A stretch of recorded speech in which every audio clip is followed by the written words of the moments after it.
I'm Ingrid, 33 years old, and last week I handed my parents a single piece of paper that made my mother collapse onto her knees. 15 years ago, my dying grandmother left me her entire life savings, $180,000, because she was the only one who saw how my parents treated me compared to my golden child sister. She wanted to give me a fighting chance. My parents intercepted that inheritance. They used every penny to buy my sister Monica a house. When I found out and confronted them, my father looked me dead in the eyes and said, "Don't be selfish. It's free money anyway." I was 18. I had nothing, and I believed, for years, that I deserved nothing.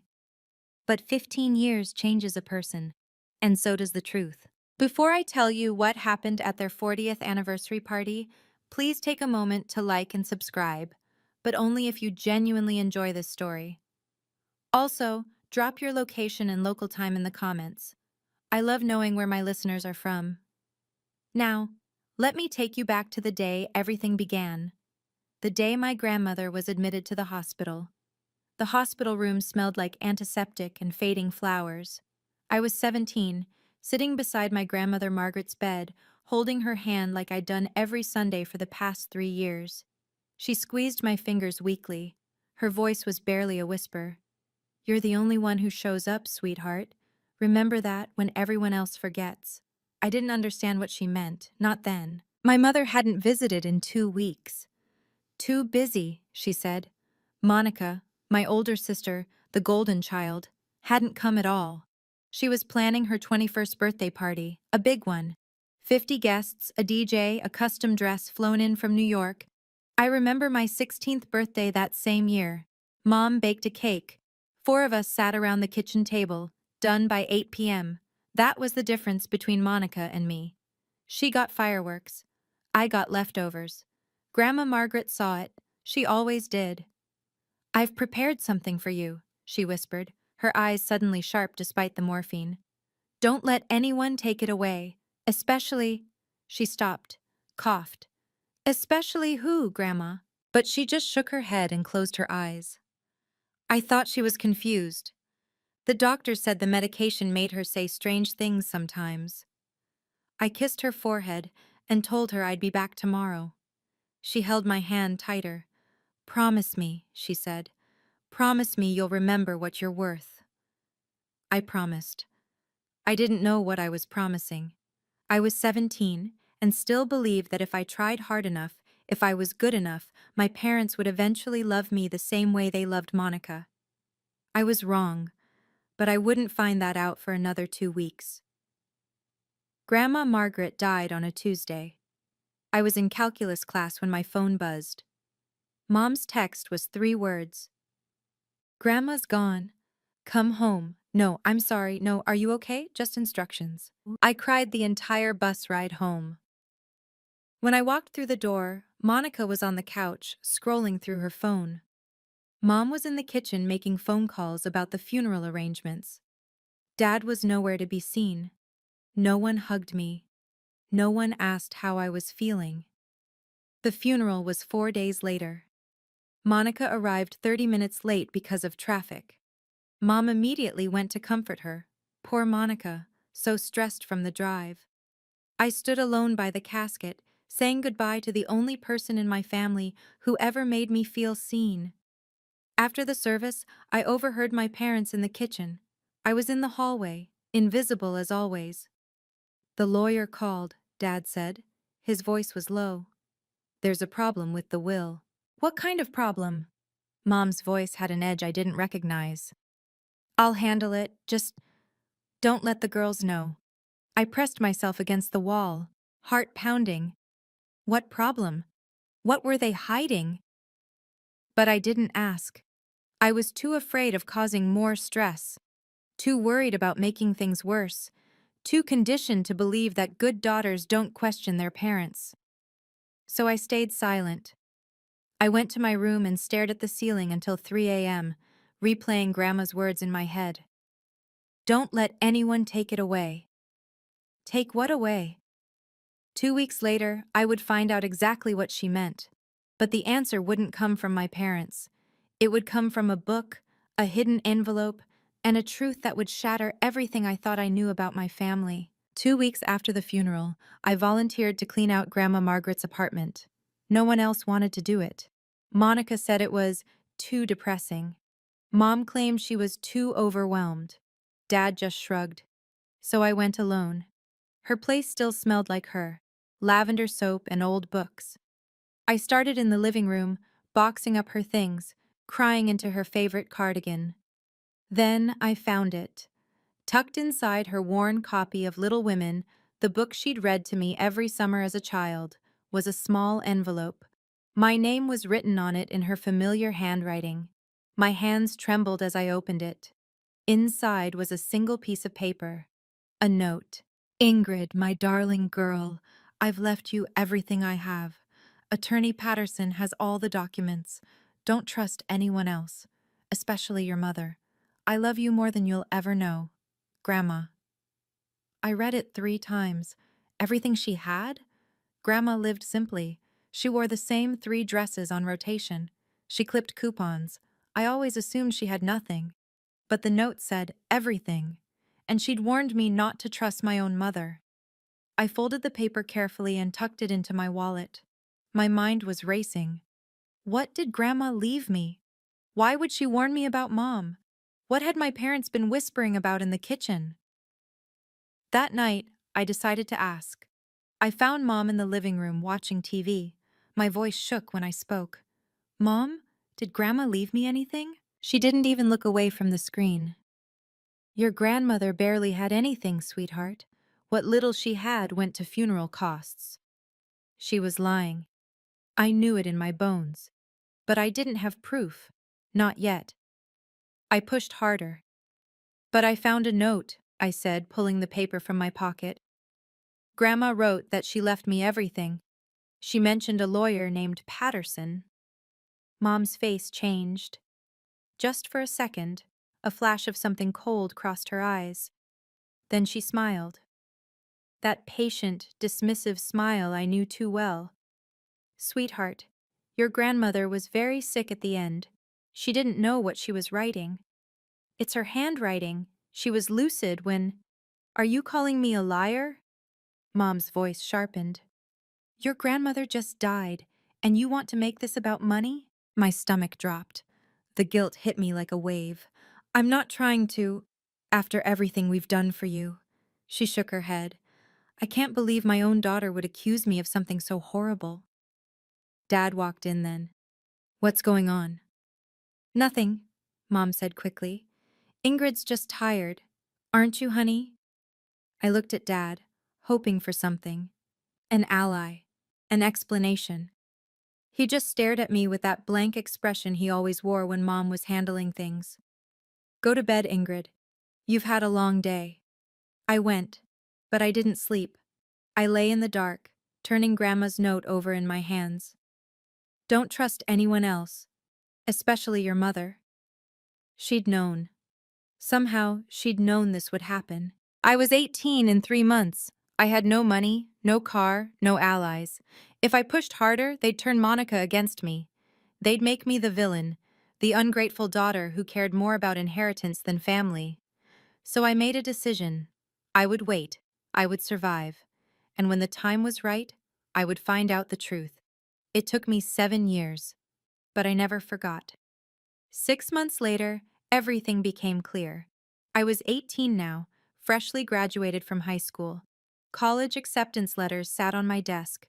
Good schools, schools that could change my life, but they all required money I didn't have. That's when Monica made her announcement. We were at Sunday dinner, a rare family gathering. Monica was glowing, practically bouncing in her seat. So, she said, I have news. Mom and Dad bought me a house. I dropped my fork. A house? It's adorable. 3 bedrooms, big backyard, perfect for when Tyler and I get married. She held up her phone, showing photos. Look at the kitchen. I looked at my parents. You bought her a house? Dad nodded, chest puffed with pride. Your sister deserves stability. How much? I asked. Mom waved her hand. That's not important. How much? Dad's eyes narrowed. 180,000. We saved our whole lives for this. $180,000. The exact amount a person might call everything I have. My voice came out strangled. And what about my college tuition? Mom sighed. Ingrid, you know we don't have unlimited resources. You'll need to get scholarships, work part-time, lots of kids do it. But you just spent… Monica needs a home. You're young. You have time. I looked at my sister. She was still admiring the photos, oblivious to the bomb exploding in my chest. Congratulations, Monica, I said. My voice didn't even shake. I'd learned to hide my pain by then. That night, I did the math, the timeline, the numbers. Grandma died. 2 weeks later, there was a problem with the will. 2 months after that, my parents suddenly had enough money to buy a house. I wasn't paranoid. I was right. I couldn't sleep that night. Grandma's note burned in my wallet. Her warning echoed in my skull. The numbers didn't lie, $180,000, appearing from nowhere, right after she died. The next morning, I found Dad in the garage, tinkering with his car. I stood in the doorway until he noticed me. The house, I said. Where did the money really come from? He didn't look up. I told you, savings. You've never had that kind of savings. Watch your tone. Was it from Grandma's estate? He stopped working, set down his wrench. When he turned to face me, his expression was stone. There was no estate. She had nothing. I found a note. She said she left me everything. She was confused. She wasn't confused. Drop it, Ingrid. I can't. I need to know. I said drop it. His voice went cold. Now. We stared at each other. For the first time in my life, I saw something in his eyes that scared me. Not anger, something worse. Fear. He was afraid of what I might find. Fine, I said. I'll drop it. I turned and walked away. But I didn't drop anything. That afternoon I told Monica about Grandma's note.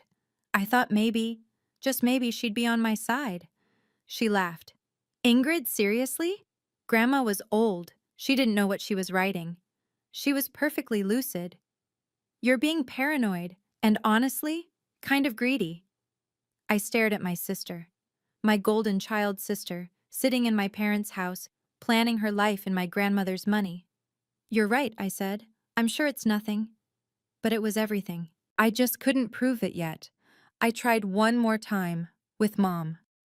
Please, I said, just tell me the truth. Did Grandma leave me anything? She started crying, actual tears streaming down her face. I can't believe you're doing this to me, she sobbed. Your grandmother just died. Our family is grieving, and all you can think about is money? That's not… Do you know how hard your father works? How much he sacrifices for this family, and you're accusing him of stealing? I never said stealing. You're tearing this family apart, Ingrid. Is that what you want? I felt myself shrinking. The guilt was suffocating. Maybe I was being paranoid. Maybe Grandma really was confused. Maybe I was the selfish one. I'm sorry, I whispered. Mom wiped her tears, patted my hand. I forgive you, sweetheart. Let's never speak of this again. I nodded. I was 18 years old. No money, no proof, no allies, just a dead grandmother's note, and a family that closed ranks the moment I asked questions.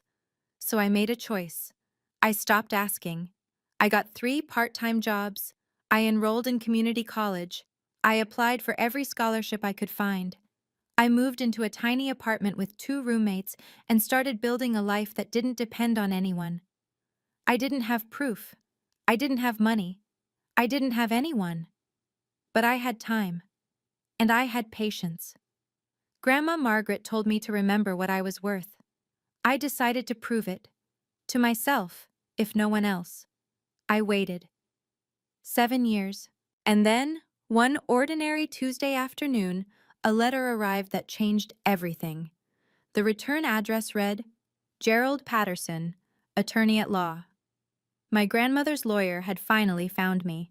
Let me fast forward, 7 years later. I was 25, working as a junior accountant at a mid-sized firm. I'd earned my degree through night classes while working full-time. I had a small apartment, a reliable car, and zero debt. I'd also had almost no contact with my family in 3 years. They stopped calling after I declined to attend Monica's wedding. I couldn't afford the flight, and no one offered to help. The letter came on a Tuesday. I remember staring at the return address for a full minute before opening it. Gerald Patterson, the name from Grandma's note. My hands shook as I unfolded the paper. Dear Ms. Dyer, I was your grandmother Margaret Hayes's estate attorney. I've been trying to locate you for several years.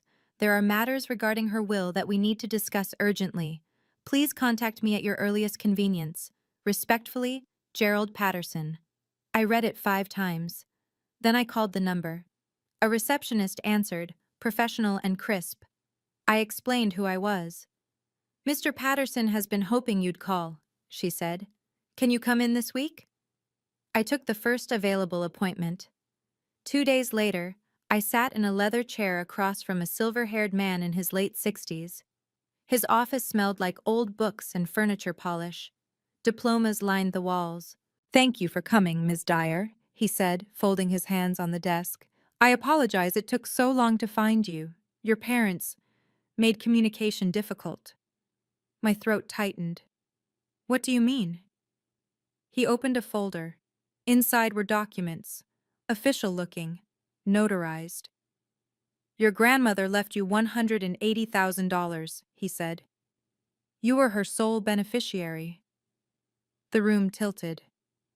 That's not possible. My parents said, I know what your parents told you, and I know what they told me.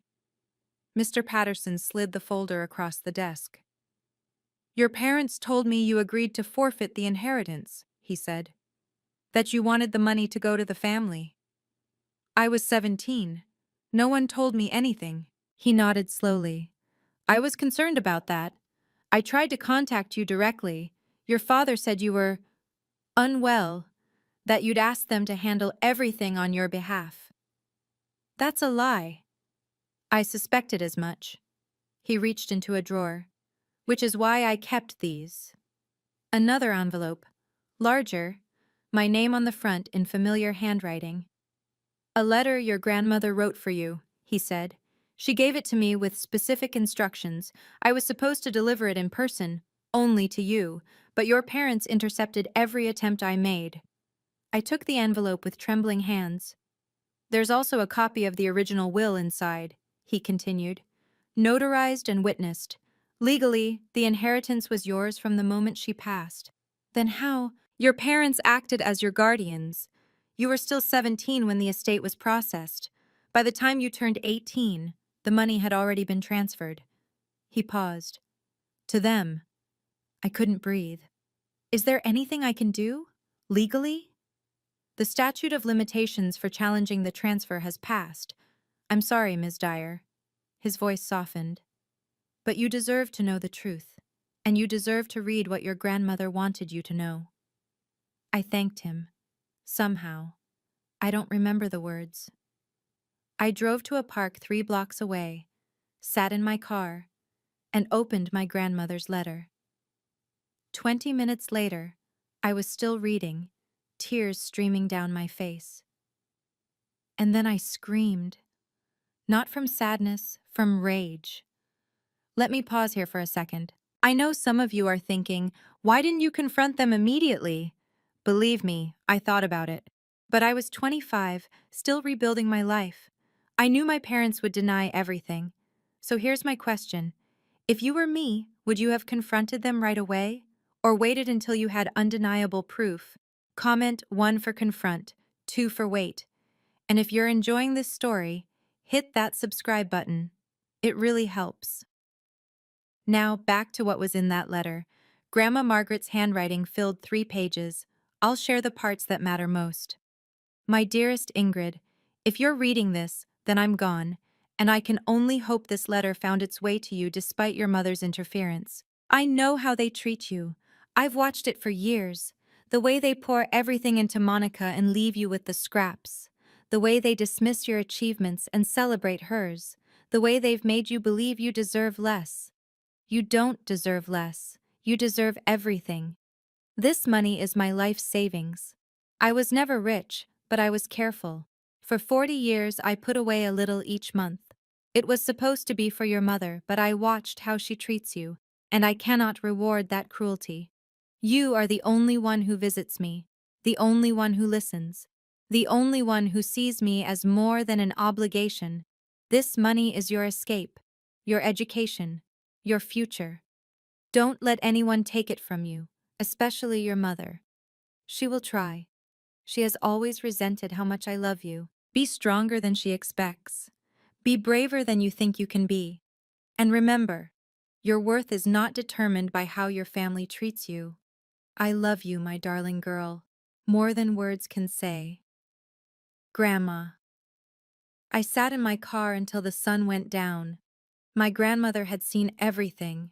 She tried to protect me from beyond the grave, and my parents had stolen that protection without a second thought. I could confront them now. I had evidence. But evidence alone wouldn't be enough. They'd deny it, gaslight me, turn the family against me. No. If I was going to do this, I needed to do it right. I needed them to have nowhere to hide. I started planning. 8 more years passed. Let me tell you what changed. I threw myself into my career. Junior accountant became senior accountant, became financial analyst at one of the big 4 firms. I bought a townhouse with my own money. I built a life that had nothing to do with the family that abandoned me. And I made a friend who would become my secret weapon. Chloe Brennan. We met in grad school. She was studying forensic accounting. The kind of person who could trace money through a maze of shell companies and come out the other side with receipts. When I told her my story, she got that look in her eyes, the one that said, "Challenge accepted." "Let me dig," she said. "I'll find the paper trail." She did. Bank records showing $180,000 deposited into my parents' joint account 2 weeks after Grandma died. Transfer records showing the exact same amount going to a down payment on Monica's house 3 weeks later. Every dollar, traced and documented. Meanwhile, karma was doing its own work. Monica's marriage fell apart after 5 years. Her husband cheated. She sold the house, at a loss, because the market crashed. Moved back in with our parents. Dad made a series of bad investments, lost most of his retirement. Mom developed health issues that insurance didn't fully cover. They burned through their savings. Then they burned through their credit. Last year, they sold their house to pay off debts, moved into a small rental. I watched from a distance, didn't interfere, didn't help, didn't gloat. I just waited. And then, 6 months ago, my phone rang. A number I hadn't seen in years. Mom. "Ingrid, sweetheart, we need to talk." The trap was finally set. I just needed them to walk into it. Mom's voice was sweet. Too sweet. The same voice she used when she wanted something. "Your father and I are celebrating our 40th anniversary next month," she said. "We want to have a little party. Nothing fancy, just family and close friends." I waited. "The thing is, our apartment is so small now. And your place, I've seen photos on Monica's Facebook. It's beautiful, Ingrid, so spacious." There it was. "You want to have your anniversary party at my house?" "Well, yes, it would mean so much to us, family coming together again." I almost laughed. Family. After 15 years of silence, suddenly we were family again. "How many people?" "Oh, just 30 or so. I've already sent out the invitations." My grip tightened on the phone. "You already invited people? Without asking me?" "Sweetheart, you're our daughter. Family doesn't need to ask permission." Family doesn't need to ask permission. The same logic they'd used to steal my inheritance, the same entitlement that had shaped my entire childhood. I took a breath, steadied my voice. "When?" "Saturday the 15th, 2 o'clock. I let the silence stretch. Let her squirm. All right, Mom. You want Saturday? You've got Saturday. I could hear her relief through the phone. Oh, wonderful. I knew you'd understand. Blood is thicker than water, after all. It certainly is. I hung up. Then I called Chloe. It's happening, I said. I need everything ready. The financial breakdown, the will copy, and the restraining order application. You're really doing this? They invited 30 people to watch them beg me for help. The least I can do is give them an audience for the truth. Damn, girl. Remind me never to cross you. Just have everything ready by Saturday. The countdown began. Saturday arrived. I'd spent the week preparing. Catering ordered, house cleaned, documents organized in a large manila envelope tucked into the hallway closet where I could reach it when the moment came. My parents arrived early. Of course they did. They wanted to stake their claim before the guests showed up. I watched from the window as their rental car pulled into my driveway. Dad stepped out first, his eyes sweeping over my townhouse. Then Mom. Then Monica, trailing behind like a shadow. They stood there for a moment, just staring. I opened the front door. Welcome, I said. Come in. Dad walked through the foyer, examining everything. The hardwood floors, the modern kitchen, the carefully chosen artwork on the walls. How much did this place cost? He asked. That's not important, Dad. Monica touched the granite countertop. Did your husband buy this for you? I'm not married. Boyfriend, then? I bought it myself, with my own money. Silence. Mom recovered first. Well, you've certainly done well for yourself. I always knew you would. I almost choked on the irony. She always knew. The same woman who told me I'd have to figure out college on my own while handing my sister a house. Where do you want the food set up? I asked. The next hour was a blur of arrivals. Aunts and uncles I hadn't seen in years, cousins who'd forgotten I existed, family friends who'd attended Monica's wedding but not my graduation. 32 people in total, all there to celebrate my parents' 40 years of marriage. None of them knew why I'd really agreed to host. I circulated, smiled, played the gracious hostess, and waited. The envelope sat in the closet, patient as I'd been. Soon. The party was in full swing when Dad clinked his glass. The room quieted. Everyone turned toward him, champagne flutes in hand. Thank you all for coming, he said. 40 years. Can you believe it? Diane and I have been through so much together, good times and hard times. He paused, cleared his throat, and I saw it, that calculated vulnerability he'd perfected over decades of manipulation. As some of you know, we've faced some challenges recently. Financial setbacks, health issues. We've had to downsize. Sympathetic murmurs rippled through the crowd. Mom took his hand. Her eyes were already glistening with rehearsed tears. We actually have a small announcement, she said.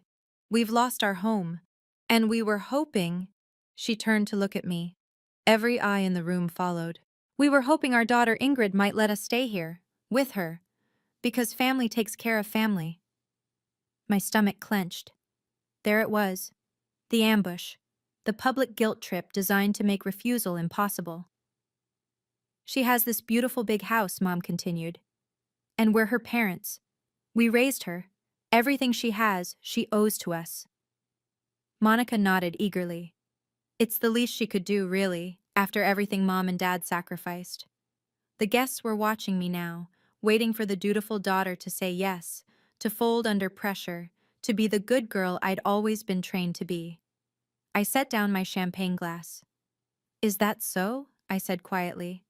Of course, sweetheart. Mom's smile was triumphant. Blood is thicker than water, you understand. I stood up. I understand perfectly, I said.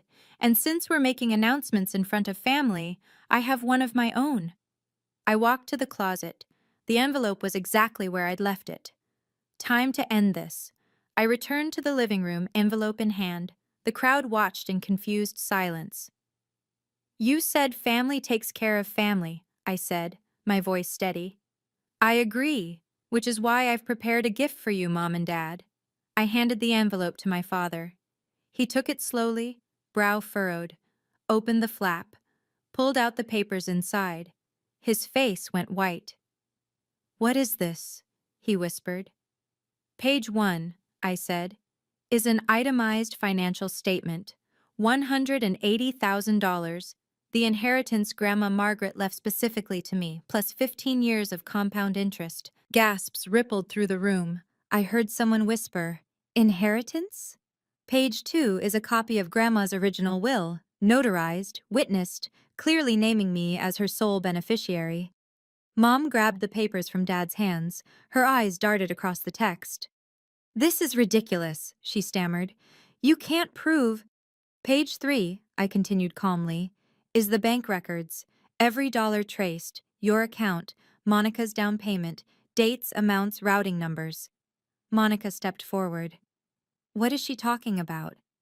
"Your house," I said, turning to face my sister. "The one Mom and Dad bought you 15 years ago? That was my money, my inheritance. Grandma left it to me, and they stole it." The room erupted. Whispers became exclamations. Relatives looked at each other in shock. My great-aunt Helen, Grandma Margaret's sister, stood up from her chair. Her voice cut through the noise like a blade. "Diane, is this true?" My mother's mouth opened, closed, opened again. No words came out. I reached into the envelope and pulled out the final document. "And this," I said, "is a restraining order. You have 30 days to cease all contact with me." Mom collapsed onto her knees. I didn't flinch. Chaos erupted. Dad found his voice first. "This is ridiculous. You can't prove anything." "Page 5, Dad. Bank records don't lie. You fabricated these documents." "The bank provided them. So did the county recorder's office." I kept my voice level. "Everything is verified, time-stamped, legal." Mom was sobbing on the floor now, mascara running down her cheeks. "How could you do this to us? We're your parents." "You stole from me," I said simply. "I was 17. Grandma tried to give me a future. You took it." Monica stepped between us, her face twisted with anger. "You have no right." "To what? To tell the truth?" I looked at her steadily. "That house you lived in for 10 years? It was bought with money meant for my education. Every mortgage payment you didn't make, every comfort you enjoyed, that was mine. I didn't know." "Maybe. But you knew something was wrong. You just didn't want to ask questions." Great Aunt Helen pushed through the crowd. Her voice trembled with barely controlled fury. "Diane, Richard, answer me. Did you steal this child's inheritance?" Dad's jaw worked. No sound came out. Mom just kept crying. The silence was its own confession. Helen turned to the other guests. 40 years I've known this family. 40 years I watched them treat Ingrid like an afterthought. I always wondered why Margaret left everything to her granddaughter instead of her own daughter." She shook her head. "Now I know." The guests began to murmur. Some looked at my parents with disgust. Others couldn't meet anyone's eyes. I picked up the restraining order from where Mom had dropped it. "You have 30 days, I said. After that, any contact will be reported to the police." Then I walked out of my own living room. I needed air. I stood in my backyard, breathing in the cool evening air. Behind me, I could hear the party dissolving. Car doors slamming, hushed voices, the chaos of my revelation settling into reality. Footsteps on the patio. I turned. Great Aunt Helen stood there, her expression soft. "You did the right thing," she said. "Did I?" My voice cracked slightly. "I just destroyed my family in front of 30 people." "No, sweetheart. They destroyed your family 15 years ago. You just finally told the truth." She opened her arms. I stepped into them and let myself cry for the first time all day. "Your grandmother would be so proud of you," Helen whispered. "She always said you were the strong one, the one who would survive." We stood there until the tears stopped. When I walked back inside, most of the guests were gone. Only my parents and Monica remained, huddled in the corner, like they were waiting for a verdict. I stopped in front of them. "I'm not doing this to be cruel," I said. "I'm doing it because the truth matters. Because Grandma's wishes mattered. Because I mattered. Mom reached for my hand. Please, Ingrid, we can work this out. We're family. I stepped back. Family doesn't steal from each other. Family doesn't gaslight a 17-year-old into believing she's worthless. I took a breath. I spent 15 years building a life without you. I'll spend the rest of my life keeping it that way. I pointed to the door. Leave, now. Dad helped Mom to her feet. Monica grabbed her purse. None of them said a word. The door clicked shut behind them. I stood in my empty living room, surrounded by abandoned champagne glasses and catering trays. And for the first time in 15 years, I felt free. The fallout came in waves. The next morning, my phone exploded with messages. Relatives I hadn't spoken to in years, some offering support, others demanding explanations. Aunt Helen called first. I want you to know, she said, that I'm cutting contact with your parents. What they did was unforgivable. You don't have to do that. Yes, I do. Margaret was my sister. She trusted them to do right by you. They betrayed that trust. Her voice hardened. Some things can't be forgiven. Within a week, I learned that 3 other relatives had done the same. Not because I asked, I didn't. They simply couldn't look at my parents the same way anymore. Then came the call I wasn't expecting. Monica. Her voice was small, hesitant, nothing like the confident golden child I'd grown up with. I didn't know, she said. I swear I didn't know where the money came from. Does it matter?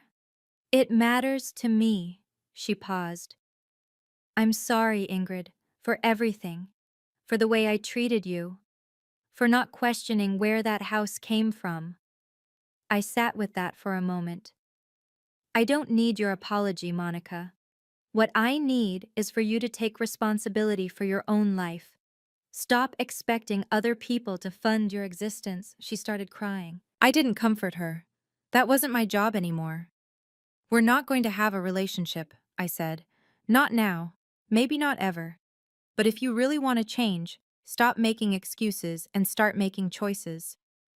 I hung up before she could respond. Some people found that cruel. But I'd spent 17 years being kind to people who used my kindness against me. I was done being a doormat. It was time to be something else. A survivor. 3 months passed. I got updates through Aunt Helen, who heard things through the family grapevine. My parents were living with a friend from Dad's old job, a temporary arrangement that was quickly wearing thin. They couldn't afford their own place. Social Security barely covered their basics. The calculated amount I'd shown them, $180,000 plus 15 years of interest, came to roughly $350,000. They didn't have a fraction of that. They'd burned through everything with bad investments, Monica's failed marriage, and years of living beyond their means. I never expected them to pay it back. That wasn't the point. The point was that they knew I knew, that everyone knew, that the truth was finally, irrevocably out in the open. The restraining order held. No contact, no letters, no ambush visits. For the first time in my life, I had legal protection from the people who were supposed to protect me. Some might call that sad. I call it freedom. I donated $20,000 to a scholarship fund for first-generation college students. I named it after my grandmother. The Margaret Hayes Memorial Scholarship. Every year it helps someone like me, someone who has to build their future from scratch because the people who should have helped chose not to. That felt right. That felt like something Grandma would have wanted. I didn't need their money. I'd built my own wealth, my own career, my own life. What I needed was for the lie to end, for the gaslighting to stop, for the truth to matter. And now it did. Not through revenge, not through cruelty, just through facts, documents, and the courage to speak them out loud. Some families break you. The best revenge is building yourself back up anyway. I want to pause here for a moment. A lot of you might be wondering, did I feel guilty? Did I regret exposing them in front of everyone? The answer is no. I didn't destroy my family. They destroyed it 15 years ago when they chose to steal from their own daughter. If you've ever had to set a hard boundary with someone who hurt you, comment boundary. I'd love to hear your stories, and if this resonated with you, please share it with someone who needs to hear it. Now let me tell you how this story ends. A year has passed since the anniversary party. I'm standing in my living room now, the same room where everything fell apart. But it doesn't feel haunted anymore. It feels like mine. On the shelf by the window, there's a photograph of Grandma Margaret. It's the only thing I kept from her apartment. A picture of us at the beach when I was 7. She's laughing, her arms wrapped around me, and I'm grinning so wide my eyes are practically closed. I talk to her sometimes. Is that strange? Probably, but I think she'd understand. I kept my promise, Grandma, I say to the photo.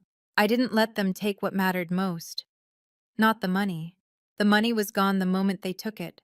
What mattered was the lesson she tried to teach me, that my worth wasn't determined by how my family treated me. It took me 15 years to learn that. 15 years of working 3 jobs, putting myself through school, building a career from nothing. 15 years of therapy to unpack the gaslighting and the guilt and the belief that I somehow deserved less. But I learned it. And now, standing in my own home, with my own success, surrounded by people who actually care about me, I finally believe it. I don't need my parents to acknowledge what they did. I don't need Monica's apology to be real. I don't need anyone's validation to know that I matter. I know it myself. That's what Grandma wanted for me. Not the money, though that would have helped. She wanted me to understand that I was worthy of love, of respect, of a future.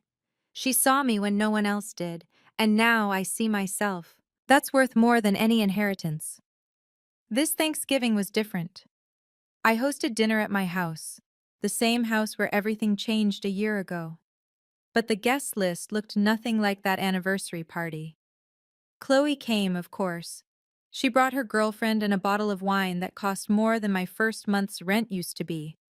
2 colleagues from work, people who'd become real friends over late nights and shared deadlines. And Aunt Helen. She drove 3 hours to be there. We sat around my dining table, passing dishes and telling stories, and something occurred to me. This was the family I'd built. Not the one I was born into, the one I chose. Aunt Helen raised her glass. To Margaret, she said, who always knew Ingrid was the strong one. To Grandma, I echoed. After dinner, Aunt Helen and I washed dishes together, side by side at the sink, just like Grandma and I used to do. Do you miss them? She asked. Your parents? I thought about it. I miss the parents I wished they were, I said finally. The ones who would have loved me the same as Monica. The ones who would have honored Grandma's wishes. I shrugged. But those parents never existed, so I guess I miss a fantasy. Helen nodded slowly. Family isn't blood, sweetheart. Family is the people who choose to love you the right way. I looked around my house, at Chloe laughing on the couch, at my colleagues playing cards, at Helen drying dishes with the same dish towel Grandma used to use. Yeah, I said. I think I finally understand that. This is my life now. Not perfect, not pain-free, but mine. Built from scratch, held together by choice. And that makes it more valuable than anything that could have been handed to me. Looking back, I've spent a lot of time trying to understand why my parents did what they did.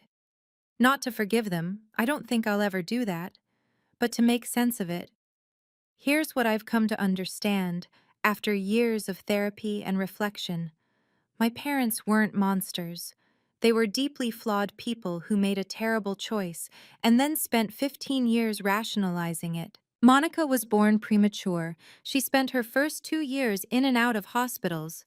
My parents developed an instinct to protect her, to give her extra, to compensate for those scary early days. By the time I came along, healthy and independent, they'd already decided that Monica was the one who needed more. And me? I was the easy one. The one who didn't cry. The one who figured things out on her own. They told themselves I would be fine, that I didn't need the same support. They were wrong. My mother resented her own mother for loving me more. That resentment curdled into justification when Grandma's money came. In her mind, she wasn't stealing, she was correcting an injustice, redistributing resources to the daughter who needed it. It's twisted logic, but it's human logic. That's the scariest part. And what about me? What was my weakness? I was afraid of conflict. I believed that if I was good enough, quiet enough, accommodating enough, my parents would finally see me. I spent 17 years trying to earn love that should have been given freely. That belief kept me silent. It let them gaslight me. It nearly broke me.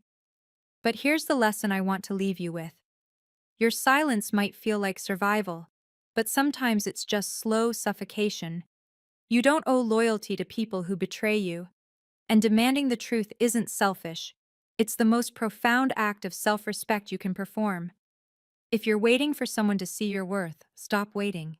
See it yourself first. The right people will follow. Family is not an excuse for cruelty. Blood is not a free pass. And you are allowed to build walls around your heart when the people who should protect it keep trying to tear it down. That's my story. 15 years of silence and one single piece of paper that changed everything. If you've made it this far, thank you. Truly. Your support means more than you know. Now let me leave you with one final thought. Before you go, I have a question for you. What would you have done differently? Would you have confronted them sooner? Would you have let it go entirely? Or would you have done exactly what I did, waited until the moment was right? Drop your thoughts in the comments. I read every single one.